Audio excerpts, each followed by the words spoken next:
নির্বাচন বানচালের অপচেষ্টা প্রতিহতে ফ্যাসিবাদ বিরোধী সকল শক্তিকে একত্রিত হওয়ার আহ্বান জানিয়েছেন প্রধান উপদেষ্টা প্রফেসর মোহাম্মদ ইউনূস। গণতান্ত্রিক অগ্রযাত্রা ধরে রাখতে সব রাজনৈতিক দলের সহযোগিতা চান তিনি। বিকেলে 14টি রাজনৈতিক দলের সঙ্গে বৈঠকে এসব কথা বলেন ড ইউনূস। পরে 12 দলীয় জোট নেতা মোস্তফা জামাল হায়দার বলেন, 4-5 দিনের মধ্যেই নির্বাচনের তারিখ ঘোষণা করবেন প্রধান উপদেষ্টা। দ্রুত নির্বাচনের দাবি জানায় বৈঠকে অংশ নেয়া অন্য দলগুলো। আরও জানাচ্ছেন কাজী পাপ্পু। রাষ্ট্রীয় অতিথি ভবন যমুনায় শনিবার বিকেলে 14টি রাজনৈতিক দল ও জোট নেতাদের সঙ্গে মতবিনিময় করেন প্রধান উপদেষ্টা প্রফেসর মোহাম্মদ ইউনূস।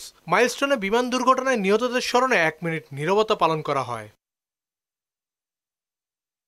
বৈঠকে তিনি অভিযোগ করেন, পরাজিত শক্তি নানা ষড়যন্ত্রের মাধ্যমে নির্বাচনকে বানচালের অপচেষ্টা চালাচ্ছে। গণতান্ত্রিক অগ্রযাত্রা যখন এগিয়ে যাচ্ছে তখনই ষড়যন্ত্র সামনে আসছে, কিন্তু ফ্যাসিবাদ প্রশ্নে জাতীয় ঐক্য অটুট রাখতে হবে।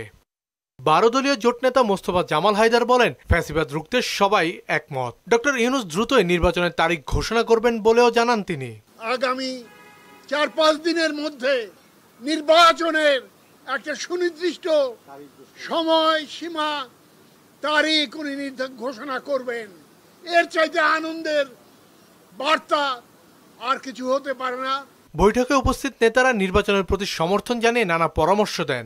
জুলাই সনদ ঘোষণার সাথে সাথে নির্বাচন কমিশন কবে তফসিল ঘোষণা করবে সেই তারিখ যেন সরকার খুব শীঘ্রই ঘোষণা করেন। বৈঠকে আরও অংশ নেন বাংলাদেশ লেবার পার্টি, জাসদ মার্ক্সবাদী ইসলামী ঐক্যজোট, খেলাফত মজলিস এবং জমিয়তে ওলামায়ে ইসলামের নেতারা।